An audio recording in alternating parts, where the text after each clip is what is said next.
Bueno, vamos a ver si... Buenas noches para los que se están uniendo a Facebook y a YouTube en este momento. Y vamos a contestar la pregunta del otro día o a tratar de responder. Ahí, el otro día cuando dijimos que una persona que se arrepiente, pone su fe en Jesús y hace la oración, ustedes, la mayoría dijeron que sí era salvo y hasta se fueron medios enojados algunos porque dije que no. Entonces, voy a tratar de explicar el arrepentimiento y lo que son versículos dentro o fuera del contexto. Ahí tienen una hoja. El que no tiene esa hoja le hace seña a Adri y Adri le manda por WhatsApp lo que vamos a hablar ahora. Pero fíjense, busquen en su hoja y lean conmigo. Si buscamos en un diccionario el significado de arrepentimiento, encontramos lo siguiente: reconocer que tengo pecado y dejar de hacerlo. Reconocer que tengo pecado y dejar de hacerlo. ¿Cómo suena esa definición? El diccionario dice que arrepentimiento significa reconocer que tengo pecado y dejar de hacerlo. Humanamente no se puede, pero es lo que se predica. Entonces, por eso, ¿cómo le suena?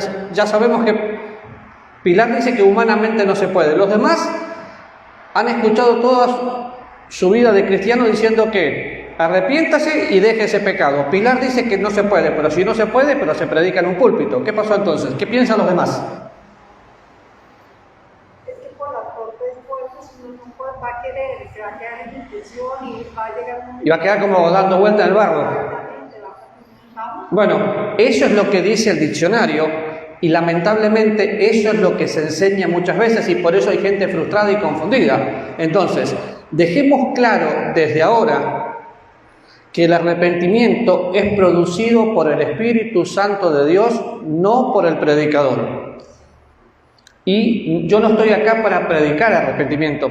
De hecho, cuando leemos la Biblia, ¿nunca les pasó que de golpe están leyendo la Biblia y se dan cuenta que hay algo que no está funcionando con ustedes, que tienen que cambiarlo? ¿Pero quién se lo mostró? Se lo mostró el Señor.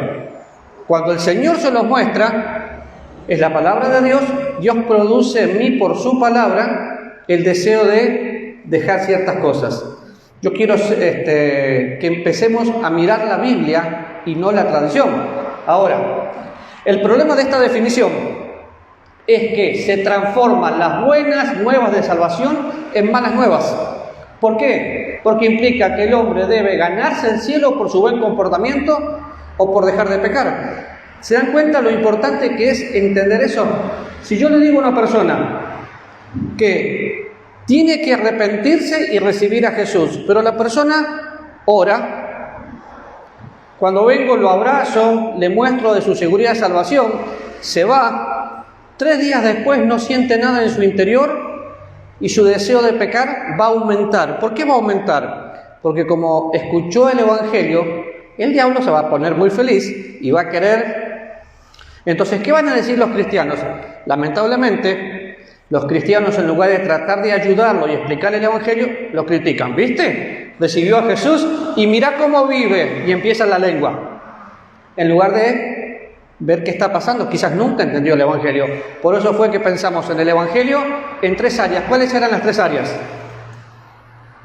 Intelecto, muy bien. La segunda, emoción y voluntad. Una persona puede ser intelectualmente cristiano, pero no es cristiano, es creyente en algo.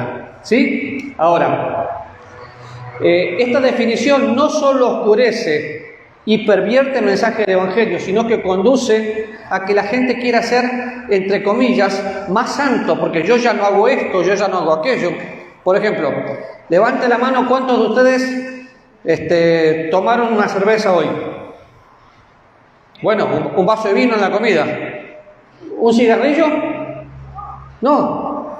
Salieron a mirar cosas indebidas, sí, eso sí. Chismearon. Eso sí. Algunos ya se debacharon. Por ejemplo, ¿no pasó que le entregaron una bolsa y querían ver lo que hay adentro? Eso es el pecado que mora en ustedes. ¿Sí? Ahora, ¿se dieron cuenta? No, yo no tomo, no fumo, no miro a otra mujer que no sea mi esposa, soy un santo. No. La gente se confunde con apariencia. Apariencia de piedad, pero por dentro no hay nada. Por eso tenemos que explicar bien el Evangelio. Ahora, la palabra griega en el Nuevo Testamento, que generalmente se traduce como arrepentimiento, es metanoi. Y la palabra traducida arrepentimiento es metanoia. Ambas palabras griegas tienen el significado básico de cambiar de idea, o cambiar de criterio, o pensar diferente, o reconsiderar. La semana anterior yo le dije que había dos palabras. Una era remordimiento. Y di el ejemplo. ¿De quién era el ejemplo que tuvo remordimiento pero no arrepentimiento? Judas. Y podemos ver varios así en la Biblia. De hecho, si van leyendo el libro de los Hechos, una persona que empezó a tener remordimiento en su corazón y le dijo a Pablo: casi me persuades a ser cristiano. ¿Quién fue? Agripa. Por un casi. Si Pablo le hubiera dicho a Agripa levantar la mano y hacer una oración, seguramente Agripa lo hacía, pero casi. Entonces, cuando pensamos en esa definición, la Biblia de las Américas la traduce de una manera y la Reina Valera de otra, pero siempre tiene el mismo significado, es cambiar. Ahora, pensemos esto. Una persona que recibe a Jesús, ¿cambia? Como dice Pilar, mis preguntas son cachiosas, sí. De hecho, el otro día una persona que nos estaba viendo por Facebook reconoció a Pilar y me conoció y sabía que estábamos acá y dice: hace preguntas cachiosas, sí. Una persona que recibe a Jesús, ¿cambia? Si cambia, vuelve a ser el mismo.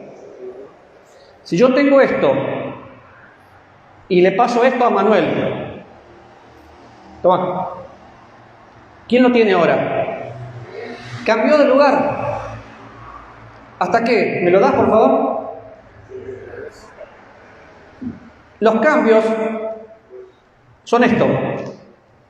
Son temporales. Una persona cambia una actitud, se esfuerza, como decía Pilar, se esfuerza por mantenerse en esa actitud y después vuelve lo mismo. El otro día estábamos con Adri y vimos un perrito que vomitó. Al perro se lo limpió todo y después, ¿qué hizo el perro? Volvió a su vómito. ¿Por qué? La Biblia lo dice hace muchos años, el perro vuelve a su vómito. Bueno, el hombre sin Cristo, con apariencia de piedad, puede orar, puede aparentar, pero termina siendo el mismo. ¿Por qué? Porque no hubo una transformación. Entonces, si pensamos bien en lo que es el Evangelio y pensamos en la palabra arrepentimiento, tiene que ver con una transformación, no con un cambio. Yo me iba al infierno. Ahora tengo otro destino. Voy al cielo.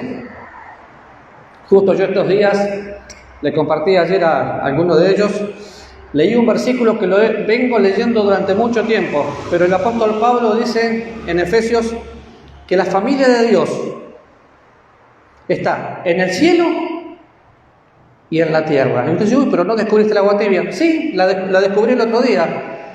Es excelente, ¿por qué? O estamos en el cielo o estamos en la tierra, no hay intermedio para los hijos de Dios. Si querés sacar una aplicación práctica, un verdadero cristiano que sabe dónde está, que sabe que su identidad está en Cristo, que sabe que su ciudadanía está en el cielo, va a caminar mirando al Salvador y su vida va a ser diferente. El gran fracaso que todos nosotros enfrentamos es por falta de identidad. Porque no nos enseñan quiénes somos, nos enseñan a cómo tenemos que actuar. Entonces viene una persona, recibe a Jesús y le decimos: bueno, ahora que usted es cristiano, vos sos médico, vos sos cocinera, vos sos electricista, todo eso tienen que ponerlo a disposición del Señor. Y está bien, está mal si es obligado. El miércoles vas a venir a la iglesia porque tenemos culto.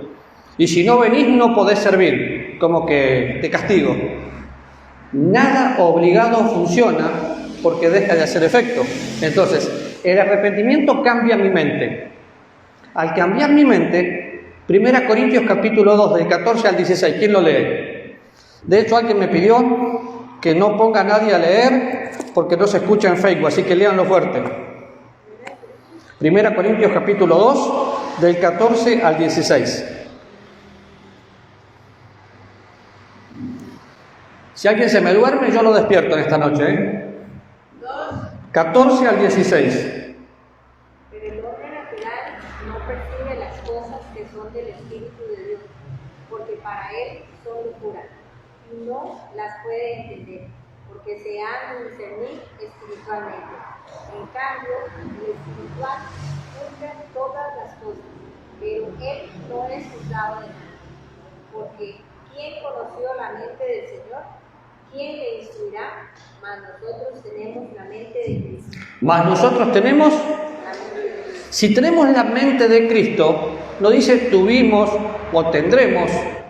Cuando habla de la mente de Cristo, nosotros tenemos la mente de Cristo en el momento que recibimos la salvación, porque al ser transformados a la imagen del Señor, al ser predestinados para que seamos conformes a su imagen, Dios coloca su mente, que es alimentada por la palabra de Dios.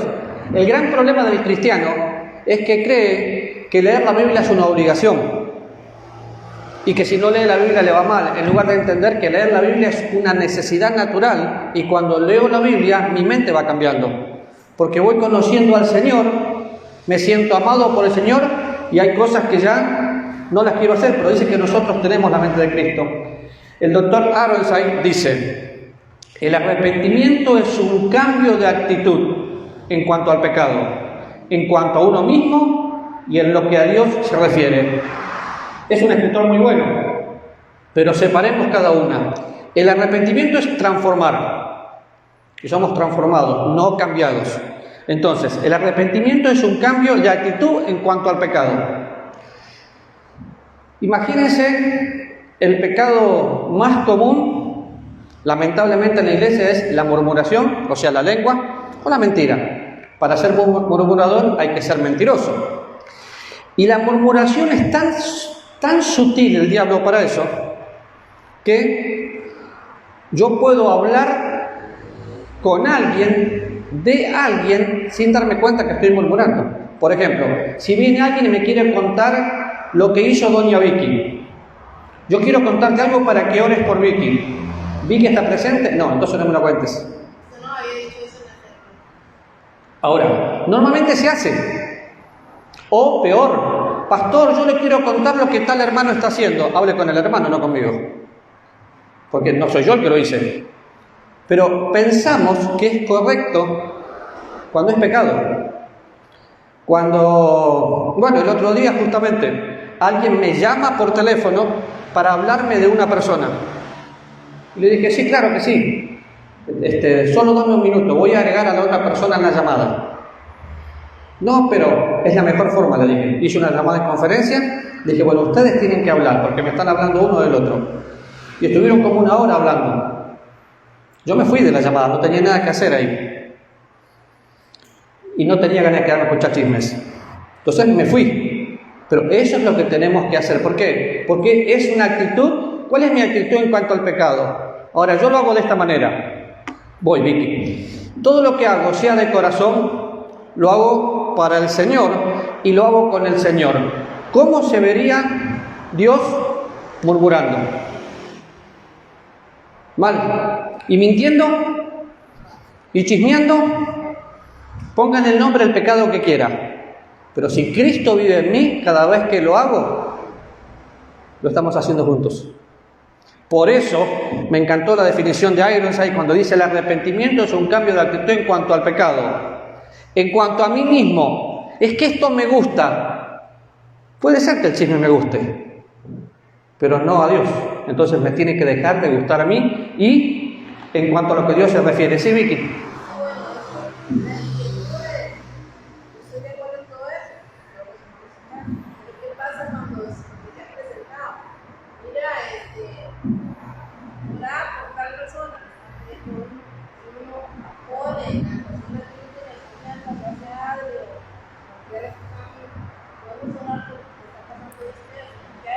Depende de lo que le esté pasando. Por ejemplo, el otro día estaba Marcela con nosotros aquí. Yo sabía que ella se iba a operar. ¿Yo lo compartí? No. No sabía si ella quería ser discreta y no decirlo. Entonces, yo sabía cuando ella dijo, sí, yo sabía. De hecho, hay gente que se enoja conmigo porque no lo digo, no tengo por qué decirlo, me lo contaron a mí.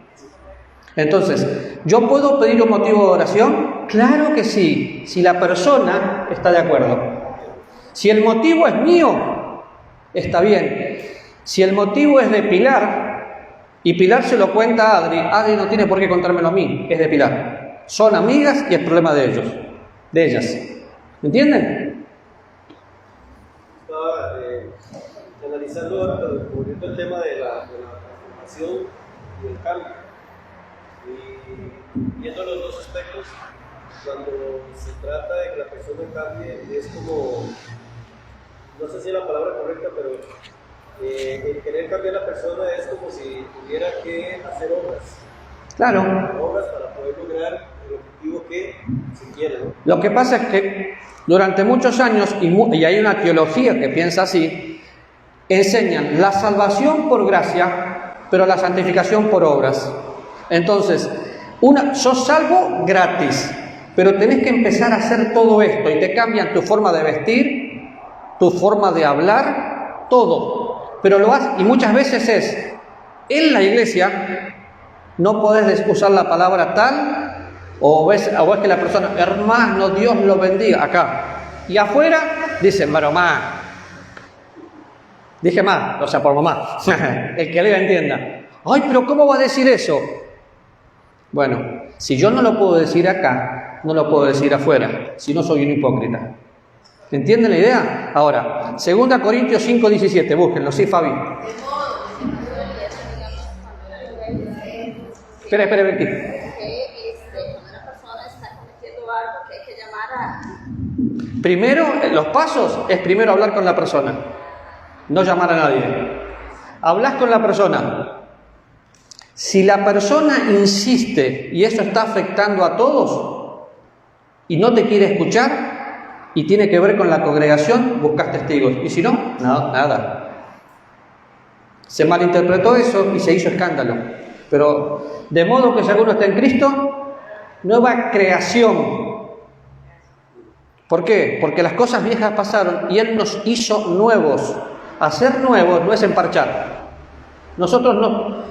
Si yo me visto con traje y por dentro estoy sucio de varios días de bañarme, pero me pongo un buen traje, una buena camisa, ¿cambia algo? Puede cambiar la apariencia y de hecho me puedo lavar la cabeza y quedar bien peinado, pero por dentro sigo sucio. Si no hay transformación, no hay vida. Y cuando vamos a la Biblia, nunca vemos cambios, vemos transformación. De hecho, ¿quiénes son los que pueden comprobar la voluntad de Dios? Los que son transformados por Dios. Romanos capítulo 12 dice que tenemos que ser transformados y que aún nuestro entendimiento es transformado, pero por la palabra de Dios.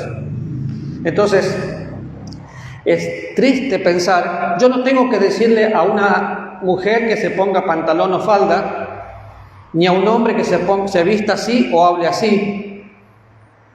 Pero entonces usted no va a combatir pecado. Claro, voy a enseñar la Biblia, le voy a enseñar quién es. Pero si el hombre se viste mal o la mujer se viste mal, no pasa por lo de afuera. El problema está dentro.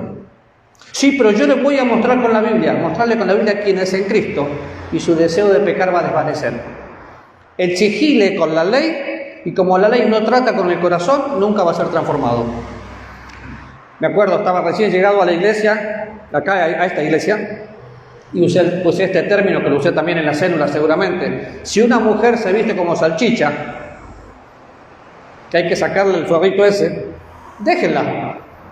Dios la tiene que cambiar, porque puedo quitarle todo y que se vista bien, pero por dentro sigue mal vestida. Lo que Dios transforma es nuestro corazón. Ahora, entonces, el arrepentimiento es un cambio de actitud en cuanto al pecado, en cuanto a uno mismo y en lo que Dios se refiere. ¿Sí? Cualquier aflicción o abandono de cierto pecado será el resultado de haberse arrepentido y no el arrepentimiento mismo. ¿Por qué? Porque el arrepentimiento es un regalo que recibimos y no una obra que realizamos. El arrepentimiento es un regalo que recibimos y no una obra que realizamos. Y hagamos una diferencia acá, y miren bien la frase: cualquier aflicción o abandono de cierto pecado será el resultado de haberse arrepentido y no el arrepentimiento mismo. Claro que el arrepentimiento que produce Dios a veces hasta tristeza trae, porque me doy cuenta lo que hice y a quién se lo hice. Y vemos el ejemplo de David cuando dice: contra ti he pecado. Lo que pasa es que creo que hemos perdido la conciencia de pensar que pecamos contra Dios. No, pero yo no lo hice contra Dios, lo hice contra Él. Es que Él es mi hermano, lavado por la misma sangre, o sea que sigo pecando contra Dios. Esa es la idea. Ahora, al pensar en el arrepentimiento como un regalo que recibimos y no una obra que hacemos, es porque el arrepentimiento también tiene que ver con la gracia de Dios. No hay nada que podamos hacer para arrepentirnos. Los no cristianos no han leído la Biblia, pero al escuchar la palabra de Dios son confrontados por el mismo Dios y el Espíritu Santo produce el arrepentimiento. Por eso la Biblia dice que convence al mundo de pecado, justicia y juicio. Los hijos de Dios somos confrontados por la palabra de Dios, y la palabra de Dios, que es viva y eficaz, trabaja en nuestro corazón. Y ustedes conocen de memoria, por eso no lo vamos a leer. 2 Timoteo describe lo que la palabra de Dios hace. 2 Timoteo 3, 16 y 17. Reprende, redarguye. ¿Qué más? Instruye, enseña. La palabra de Dios es la que tiene que cambiar una vida. Entonces, ¿cuál es mi trabajo? Mi trabajo es enseñar la Biblia a través del discipulado. Gastar mi vida e invertirla en otros. Y cuando la persona se va pareciendo a Jesús, es porque aprendió la Biblia. El gran mandamiento no es enseñarle cómo vivir dentro de la iglesia local, es enseñarle que guarde todas las cosas. ¿Qué cosas? Las cosas que Él nos mandó. La pregunta del otro día: ¿hay ley en el Nuevo Testamento? Sí, la ley de la libertad, que habla Santiago. La ley de la libertad. Y ustedes pueden pensar que si un cristiano, entre comillas, es salvo, y porque entendió la gracia, hace lo que quiere, ¿será cristiano? La ley de la libertad me lleva a conocer al Señor de tal manera que hago lo que debo y nunca lo que quiero, porque el mismo Dios me va a frenar cuando no quiero hacer su voluntad. Entonces, miren, ese versículo se utiliza mucho y dice: el tiempo se ha cumplido, el reino de los cielos se ha acercado, arrepentíos y creed en el Evangelio. Entonces, me voy a jugar de predicador, ¿está bien? En este momento, usando ese versículo sin pensar en su contexto. Dice: el tiempo se ha cumplido y el reino se ha acercado, arrepentíos. Fíjense lo que está pasando en Ucrania, lo que está pasando allá, lo que está pasando acá. Las deudas que tenemos, Cristo ya viene, arrepiéntanse, crean en el Evangelio. Lo que estoy diciendo suena bien, pero no tiene nada que ver con el versículo. Yo podría, es que fíjense que Rusia es, y empiezo a tratar de sacar profecías donde no lo hay. Ese versículo, en el contexto, es Juan en la cárcel. ¿Qué Juan? Juan el Bautista estaba en la cárcel. ¿Quién era Juan el Bautista, aparte de ser primo de Jesús? ¿Qué vino a hacer? A preparar el camino ¿de quién? De Jesús. Entonces Juan estaba en la cárcel y Juan necesitaba saber qué estaba pasando. Juan no podía salir de la cárcel y ir a preguntarle a Jesús, entonces mandó que alguien le pregunte. Así que cuando le preguntan, Jesús le dice: bueno, decile que los mudos están hablando, decile esto, decile esto, ¿para qué? Para tranquilizar a Juan de que su ministerio se había cumplido. Cuando leemos todo el contexto, sabemos a qué se refiere. Y Jesús, el rey anunciado por Juan, en escena. El pueblo de Israel tenía que cambiar de idea o de criterio en cuanto a Jesús, reconociendo su carácter mesiánico. ¿Qué quiere decir eso? ¿Qué hubiera pasado Juan el Bautista predicó el bautismo de arrepentimiento y predicó el arrepentimiento para la nación de Israel. Si el pueblo se hubiera arrepentido, ¿qué hubiera pasado? El Mesías, que ya estaba, hubiera reinado. Como el pueblo rechazó al Señor, de hecho, San Juan capítulo 1, versículo 12, dice, a lo suyo vino, y los suyos no le recibieron. ¿Por qué hago el énfasis en la S? Porque siempre se lee mal. A los suyos vino y los suyos no le recibieron. No, vino a lo suyo. Tenía un propósito. Vino a establecer el reino y los suyos no le recibieron. Este versículo está en ese contexto. Entonces, cuando van a leer la Biblia, léanla de acuerdo al contexto y se van a sacar muchos dolores de cabeza. Si no, van a decir, es que Dios no me cumple.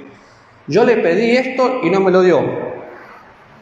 Le pedí la sabiduría de Salomón. Y no soy sabio y encima no soy rico. ¿Qué pasó? Es que ya te dio la sabiduría. La sabiduría es aplicar lo que conozco, utilizando la mente del Señor, como dice Santiago, ser hacedor de la palabra. Entonces soy sabio. Pero lo que pasa es que es mejor sacar un versículo así.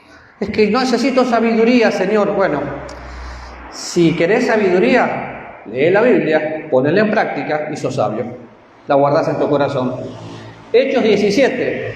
Pero Dios, habiendo pasado por alto los tiempos de esta ignorancia, ahora manda a todos los hombres en todo lugar que se arrepientan. Suena bien, pero para entender la idea expresada en la palabra arrepentirse, debemos leer la última parte del versículo 29 del mismo capítulo. Vayan a la Biblia. Hechos 17.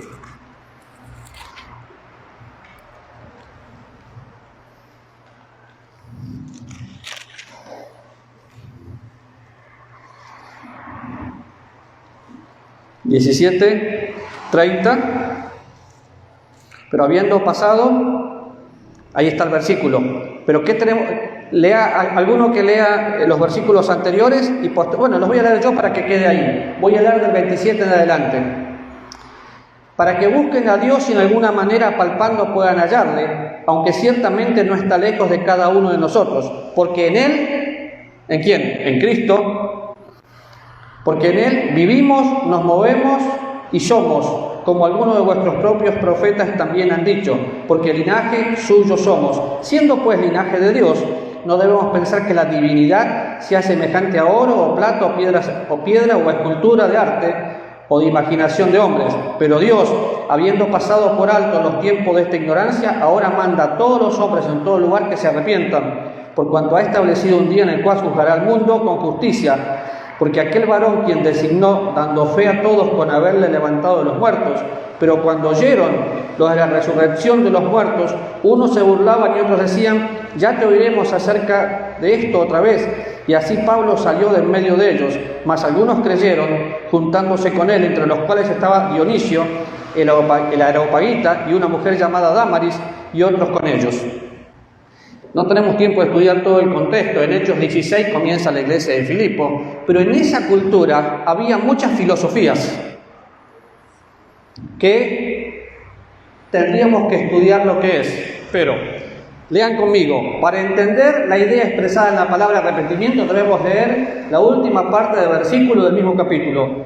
No debemos pensar que la divinidad será semejante a oro o plata. En cambio, ¿qué deberían pensar estos hombres? Necesitaban cambiar de criterio y ver que Dios es completamente diferente a la piedra, puesto que Él es el juez y está vivo, por cuanto ha establecido un día. Y esta gente no entendía eso. Ahora, si yo uso ese versículo para predicar el Evangelio, y lo puedo usar, pero no es para eso. A ver, otro versículo. Si oyeres hoy mi voz, no, el otro, el de Apocalipsis.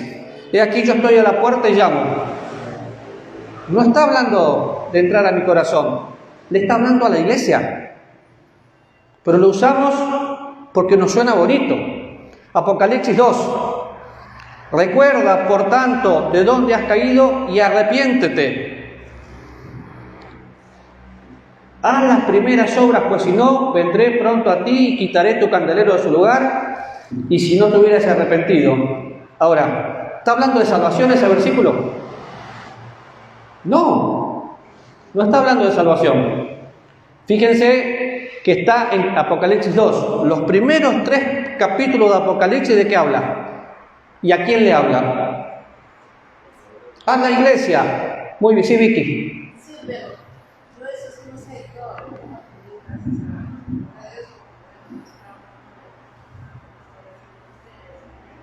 entonces, ¿por qué pastores anteriores no enseñan ese versículo? Bueno, yo no puedo contestarle por qué otro comete un error. Pero dan plan de salvación.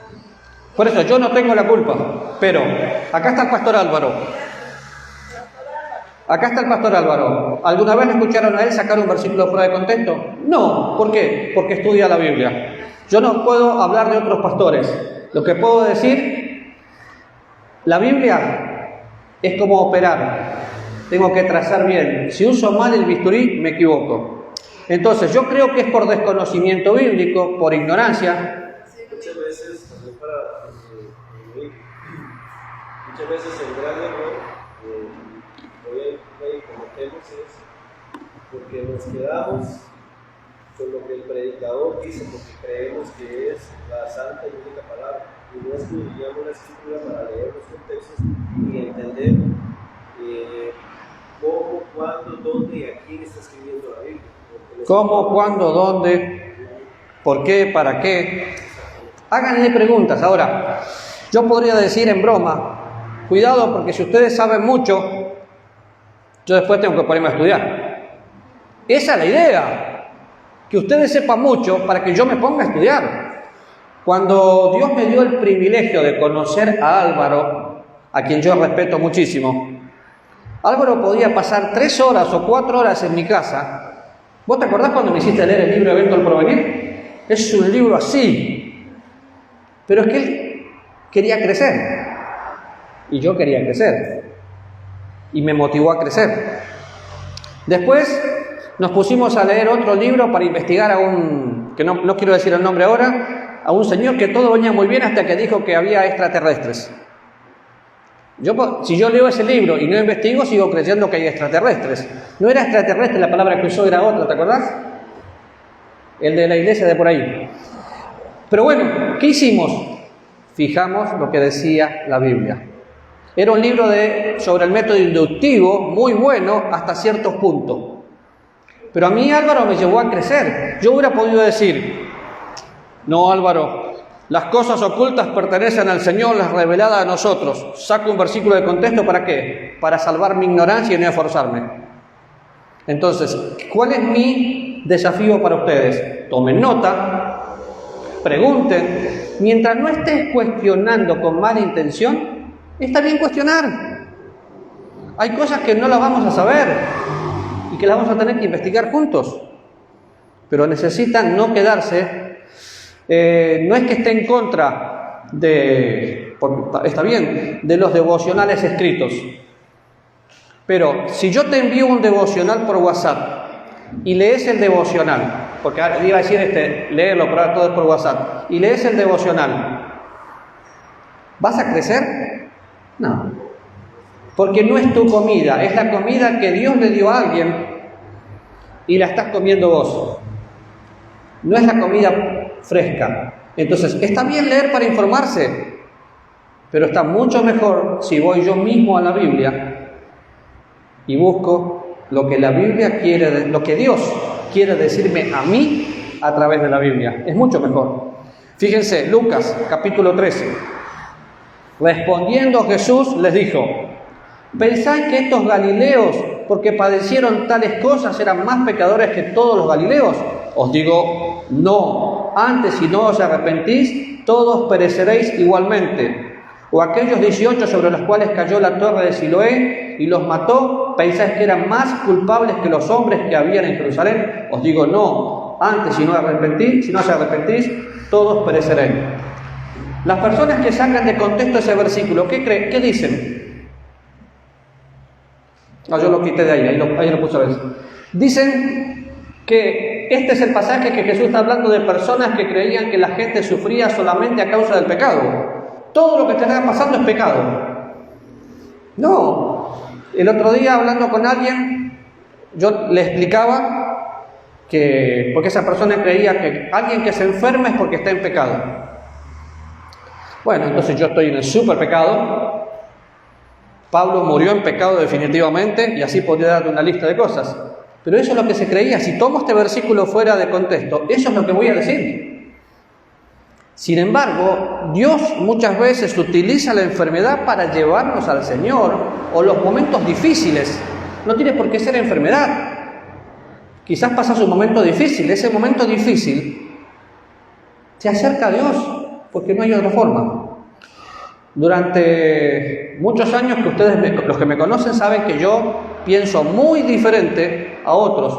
Yo creo que hay situaciones que son tan pesadas que es imposible llevarlas. Sin embargo, la gente te dice, Dios nunca te va a poner una prueba que no puedas soportar. Dios tiene que poner esa prueba para que aprendamos a creer en Él y no a confiar en nosotros. ¿Te fortaleció el Señor? ¿Podrías sin Él? Y no digo que es fácil, pero sin Dios sería imposible, definitivamente. Entonces, aquellos que solamente porque leyeron un libro y se entusiasmaron y dijeron, nunca Dios va a poner una prueba mayor a que podamos soportar, están mintiendo. ¿Por qué? Porque la Biblia dice que sí, y lo dice en diferentes lugares. Lo dice en 1 Corintios, en 2 Corintios y en diferentes lugares más. Simplemente piensen que esa prueba mayor me lleva a descansar en sus brazos. Entonces, si miran esto, por consiguiente pensaban que aquellas personas que habían muerto debían haber sido grandes pecadores y estaban tan perdidos como aquellos. Sí, por eso se murió, porque estaba enfermo. Yo escuché muchas veces, de hecho, en algunos momentos que yo estuve enfermo, venía gente que echó examina en mi corazón, parecían los amigos de Coco. Yo estaba bien, lo que pasa es que estaba enfermo. Pero es que la enfermedad, o las situaciones difíciles, o la situación económica cuando estás quebradito como cuello de monja, bueno, todo eso te lleva al Señor.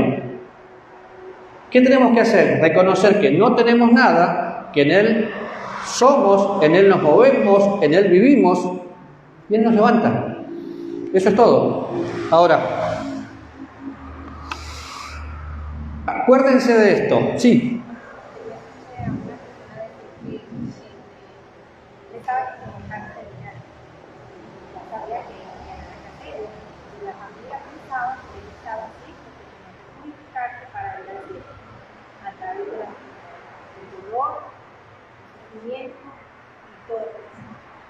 Eso es una brutalidad, pero pasa.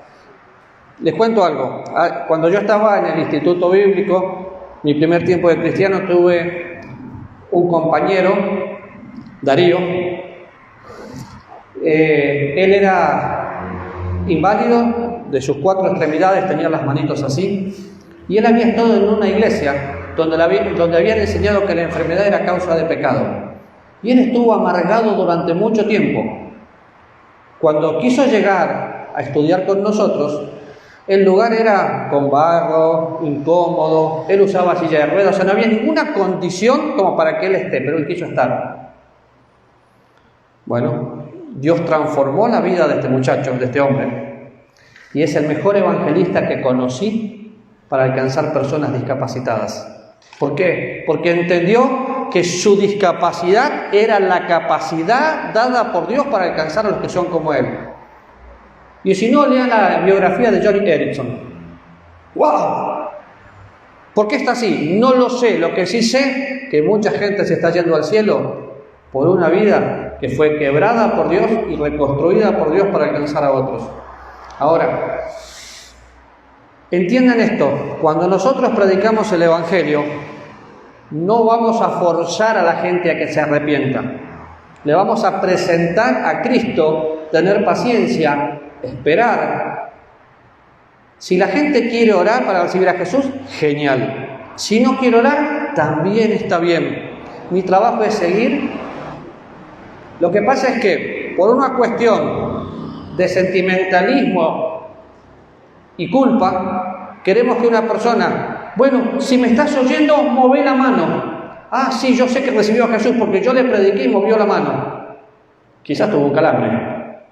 Y no quiero ser incrédulo. Lo que quiero es que no estamos vendiendo Coca-Cola. Estamos predicando a Cristo. Entonces, si Cristo es formado en nosotros, podemos transferir lo que tenemos. Así que el arrepentimiento no lo produce el pastor, lo produce el Espíritu Santo de Dios y usando la palabra de Dios. ¿Preguntan? Sí. Eso que dice usted es cierto. Una de las cosas que nosotros, mi familia y yo estoy aprendiendo en este segundo año, casualmente que nosotros no somos los que hacemos la obra. Y eso lo vivimos con miembros de nuestra familia, que por años les hablábamos del Evangelio, les testificábamos, pero nunca los forzamos a tomar una decisión. Y ellos tomaron la decisión por sí solos, sin ni siquiera ser nosotros los medios. Prueba de eso fueron tíos, primos, hermanos, un hermano que hasta retó a Dios, perdió un brazo y una pierna en un accidente, y nosotros dijimos: Dios, usted tiene un propósito y usted cumplirá su propósito a tiempo. Y él aceptó a Jesucristo en el momento en que Dios así lo quiso. Creo que cumplimos el deber de nosotros, que era testificarle de Cristo a él, hablarle de ese Dios de amor, de misericordia, que lo que le había pasado no era como mucha gente decía. No era un castigo. ¿Perdón? No era un castigo, era un propósito. Exactamente. Entonces, él lo llegó a entender al tiempo, y a tal grado que él tenía su seguridad de que él sabía dónde iba a pasar la eternidad. Entonces, creo que lo que nos queda, la parte más difícil para el cristiano, por lo menos para mí, yo siempre quiero hacer y tener soluciones. Y Dios me lleva a esperar en Él todo el tiempo. Sí, Fabi. Sí.